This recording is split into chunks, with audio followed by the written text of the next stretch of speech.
Coming up, blast furnaces in Scunthorpe and Port Talbot are set to be closed by owner Tata Steel with the loss of thousands of jobs.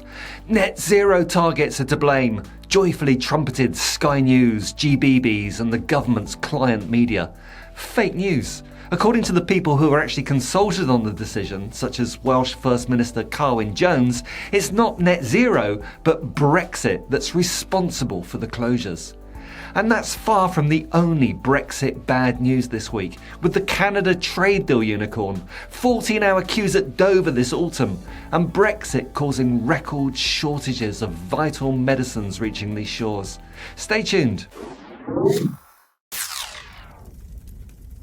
Just weeks before the referendum on the UK's membership of the European Union, Nigel Farage tweeted this stark warning back in 2016. If we vote to remain on June the 23rd, it is the end of the steel industry in this country. Simple as that. We must leave EU. Well, shortly after the Brexit vote, British Steel collapsed, leaving Indian company Tata to pick up some of the pieces. And now, Brexit has done for two of the surviving blast furnaces. People in Scunthorpe voted for Brexit by a margin of 2-1. In Port Talbot, well over half of voters backed leaving the EU. Brexit has always had this habit of hurting most those that voted for it. Now, it's true that Tata is pressing ahead with more environmentally friendly processes for making steel, but plants owned by Tata and other steel companies within the EU are unaffected by job losses, as the European workforce is redeployed on the new manufacturing processes. There only seems to be an impact on jobs within the post-Brexit UK. Byline Times interviewed Welsh First Minister Carwyn this week. He's been involved with Tata ever since they took over the Port Talbot plant in Wales from British Steel after the Brexit referendum. Here's a flavour of what he had to say. Who is going to invest in the UK if they can't have certainty for the future? And of course Brexit has created all this uncertainty, then of course magnified by the failures of successive governments in London to take a decision and stick to it in terms of our trading relationship with Europe. Why is it that the Netherlands plant at IJmuiden and Tata's operations elsewhere in the EU are not being affected, and yet it's the UK's operations, and particularly those in Wales, that are taking the brunt of the redundancies? Post-Brexit, UK steel exports to the EU have been subject to import restrictions. The EU has steel safeguarding measures which apply a tariff rate quota system on steel imports from all third countries, including the UK. If, in any given quarter, steel exports from the UK to the EU exceed the quota, then a tariff of 25% is applied by the EU. That's the real reason why Tata are reducing its UK operations, and it has nothing whatsoever to do with net zero, but everything to do with Brexit. Meanwhile, there are growing concerns that Britain isn't ready for the next wave of Brexit red tape being implemented from the end of January, which business leaders and the National Farmers Union are warning threaten an existential crisis for Britain's fresh food and flour firms.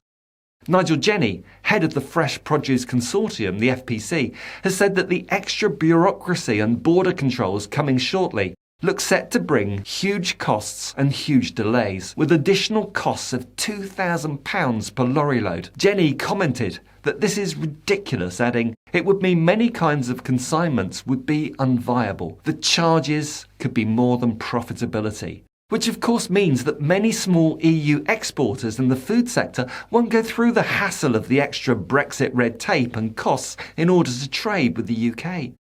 Last summer, you may remember, severe shortages of tomatoes, peppers and other vegetables forced Britain's major supermarkets to restrict sales, with photos of empty shelves mocked by Brits now living in Europe. But this coming summer looks like being even worse, with new Brexit import checks and costs impacting both the price of food and the variety of food available on Britain's supermarket shelves and market stalls. The UK government has admitted that new checks on imports from the EU will add around £400 million a year in extra costs, a sum which British consumers will end up paying for. New health certificates are required for imports from next week, the 31st of January. Then, on 30th of April, sanitary and phytosanitary checks on medium-risk food, animal and plant products come into force. Business leaders are worried that border controls won't be ready in time and are accusing ministers of a shambolic rollout of their new post-Brexit operating model for UK border controls.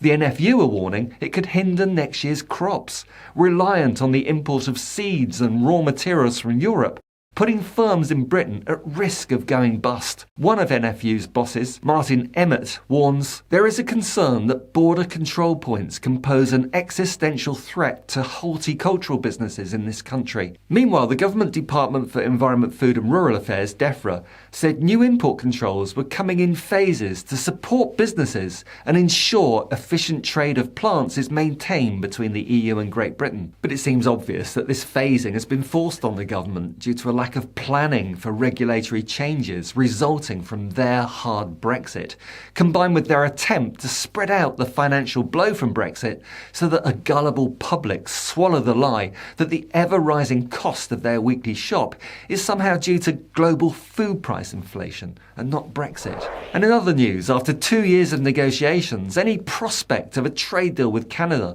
collapsed before our very eyes this week. Perhaps not totally bad news, as UK imports of hormone-injected beef was one of the main sticking points. But nevertheless, that's just one more Brexit promise that turned out to be a unicorn crapping out rainbows. Also this week, The Guardian reported that the EU is to stockpile key medicines that will worsen the record drug shortages currently in the UK. Here's Dr. Andrew Hill, an expert on the pharmaceutical trade. Europe is securing access to key drugs and vaccines as a single region, with huge influence and buying power. As a result of Brexit, the UK is now isolated from the system, so our drug supplies could be at risk in the future. Amazing to remember that before Brexit, the European Medicines Agency was actually headquartered in London. Thanks to Brexit, the UK is now a separate market of 66 million people, and drug manufacturers are prioritising the much bigger market of 450 million people next door, leaving Britain behind. And in the same vein, Parliament's European Scrutiny Committee this week was told that the new EU system of border controls coming in October will lead to a reasonable worst-case scenario of 14-hour delays at border controls for people leaving the UK. The ludicrous Bill Cash, possibly the most Brexity MP in Parliament, commented, "Clearly, this policy could have a very serious impact, not only for tourists and travel operators, but also for local businesses. The scheme is due to be implemented in October. The clock is ticking, and these issues must be urgently addressed." And on the other side of the political Brexit divide, London Mayor Sadiq Khan recently commissioned a study by economists at Cambridge Econometrics, which confirmed that Britain's decision to leave the EU is set to leave Britain's economy £311 billion worse off by the middle of next decade, having already cost the UK £140 billion to date. Figures that are broadly in line with Treasury predictions based on Boris Johnson's Brexit deal. I have to agree with Sadiq Khan when he says it's obvious Brexit isn't working, and I just wish Keir Starmer would find the courage to say as much himself. With the Tories' Brexit overwhelmingly and increasingly being rejected by the electorate, just what is Starmer so scared of? He's just so frustrating.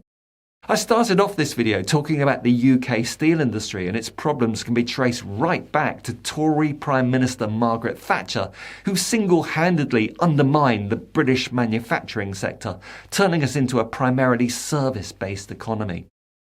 David Cameron came along years later with his austerity policy, leading to a general decline in living standards and a shrinking economy. To quote the great Alexei Sayle, austerity is the idea that the global financial crash of 2008 was caused by there being too many libraries in Wolverhampton. Austerity, unsurprisingly, hasn't worked, and the Tories saw the EU as being a convenient scapegoat, the source of all plucky little Britain's troubles.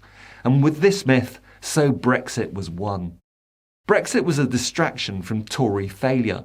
But now they need a further distraction from the failure of Brexit and austerity in combination. Cue the dead cat of the Rwanda deportation plan. To return to London Mayor Sadiq Khan, he points out that the Tories are using the bonkers and unworkable Rwanda policy in the same way they use Brexit, as a deflection of all the problems they've caused to our country. But the distractions are no longer working.